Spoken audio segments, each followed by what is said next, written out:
Hello guys, welcome back to my channel. ઘરે ઝડપથી અને સરળતાથી સેરેલેક કેવી રીતે બનાવી શકાય તે આપણે અહીં જોઈએ. સૌ પ્રથમ મેં અહીં મગની પીળી દાળ, તુવેરની દાળ, મગ, અડદની દાળ, ચોખા અને મસૂરની દાળનો ઉપયોગ કર્યો છે. મેં અહીં ડ્રાયફ્રૂટ્સનો ઉપયોગ નથી કર્યો કારણ કે મેં પહેલેથી જ ડ્રાયફ્રૂટનો પાવડર બનાવી લીધો છે, જે હું છેલ્લે એડ કરીશ. આ બધી દાળને 3 થી 4 વખત પાણીમાં સારી રીતે ધોઈ લે.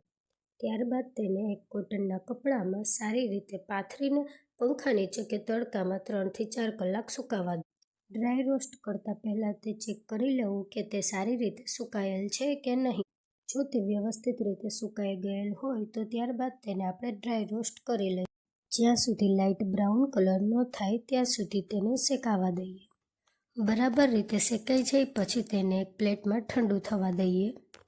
ઠંડુ થઈ ગયા બાદ તેનો મિક્સરમાં પીસી લઈશું. હવે આ જે પાવડર તૈયાર થયો છે તેને આપણે ચારી લઈએ. હવે તમે તેમાં જોઈ શકો છો કે તેમાં થોડી કણકી રહી ગયેલ છે. હવે આ કણકીને આપણે ફરી એકવાર મિક્સરમાં પીસી લઈશું. આ કણકીને પીસાઈ ગયા બાદ તેને ફરી એકવાર આપણે ચારી લઈશું અને તેમાં ડ્રાયફ્રૂટનો પાવડર એડ કરી લેશું. આ ડ્રાયફ્રૂટ પાવડરને આપણે સારી રીતે સેરેલેકમાં એડ કરીને તેને મિક્સ કરી દેશું. હવે તમે જોઈ શકો છો કે આપણું હોમમેડ સેરેલેક તૈયાર છે.